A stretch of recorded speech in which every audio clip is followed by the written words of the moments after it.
CTV Calgary, local breaking news. Good afternoon. A woman is charged 1 week after an incident that shut down part of northwest Calgary. Calgary police advised residents of Rosedale to shelter in place last Thursday.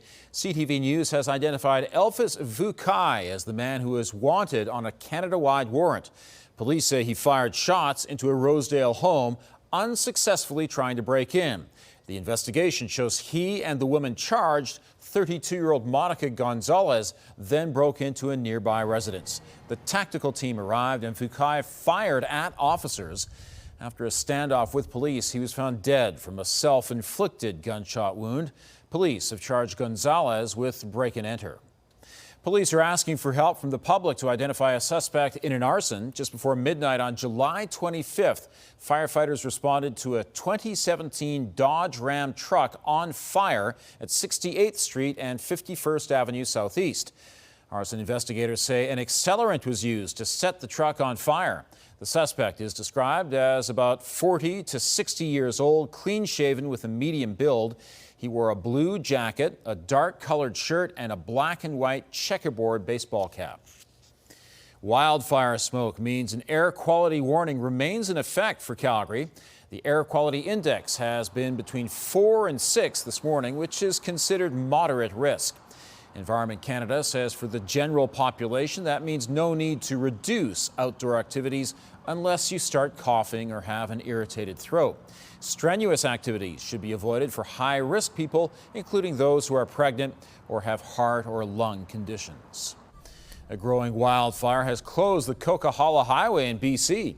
Officials say the fire reached the highway around 4:30 Wednesday afternoon. It's burning on a steep slope west of the Coquihalla, about 45 kilometers northeast of Hope. The damage remains unclear, but the BC Wildfire Service says wind played a significant factor in the fire's expansion. A small wildfire is burning in Banff National Park near Wigmore Valley. A backcountry user reported it Tuesday, and the area is now closed. Officials say containment efforts are working, and there's currently no risk to public safety. The fire is 4.5 hectares in size.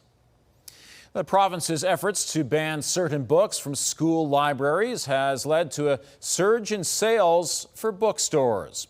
Pages on Kensington in Calgary and Audrey's Books in Edmonton say their stores have seen higher sales since the order was announced in July. In order to comply with the government order, Edmonton's Public School Division put together a list of more than 200 titles it planned to pull from the shelves, including The Handmaid's Tale by Margaret Atwood. The initial order has been paused, with Premier Danielle Smith saying on Tuesday it was being rewritten to restrict only books with sexually explicit images, not literary classics. The Alberta Union of Provincial Employees have voted to ratify a new collective agreement with the province. AUPE says members voted 63% in favor of a 4-year deal. The contract includes a 12% wage increase over 4 years. Finance Minister Nate Horner says the agreement balances competitive compensation with long-term stability. The AUPE has about 22,000 members in sectors like law enforcement, social services, and administration. A major announcement of job losses in the oil and gas industry. Houston-based ConocoPhillips says it's cutting 25% of its workforce. The company employs 13,000 people worldwide and has its Canadian headquarters in Calgary. ConocoPhillips has operations in Alberta's oil sands and in BC, but there's no word yet on how the workers there will be affected. The company held an employee town hall meeting Thursday morning.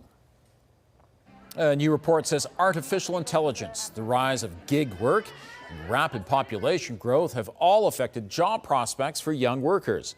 The Desjardins Economics Report says age restrictions on app-based work can limit opportunities to those 18 and over. It also found young international students or children of recent immigrants are disproportionately struggling to find work. The latest labor force survey from Statistics Canada reported unemployment was at a 15% high for workers between 15 and 24. That is outside the highest since the COVID-19 pandemic.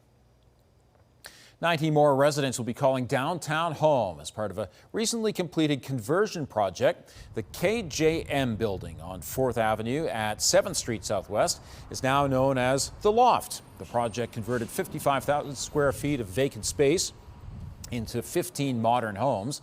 The city says when the center of the office market activity shifted to the east end of downtown a few years ago, properties in the west emptied out. So it affected things like restaurants, it affected services, it affected the amount of people walking on the street, felt less safe, felt less busy, and generally not great for anybody. So this is really renewed optimism. This is the 4th completed office conversion to residential space through the city's Downtown Development Incentive Program. According to the CBRE's latest numbers, Calgary has a downtown office vacancy rate of 30%, the second worst in the country. An Alberta woman has satisfied her need for speed by setting a new world record. Edmonton's Leanne Langlois competed in the Bonnyville motorcycle speed trials at the iconic Utah Salt Flats. The 50-year-old traveled more than 219 kilometers an hour, and that sets a new motorcycle land speed record. The record is probably the coolest thing that I've ever done. There's not a lot of people who, first of all, go down and set national records, let alone world records. Langlois is the only Canadian woman to break a land speed world record. Congratulations. Thank you for joining us. Our evening news is preempted today for NFL. We'll have more on the top stories on our webcast at 5 or anytime online at ctvnews.ca/Calgary.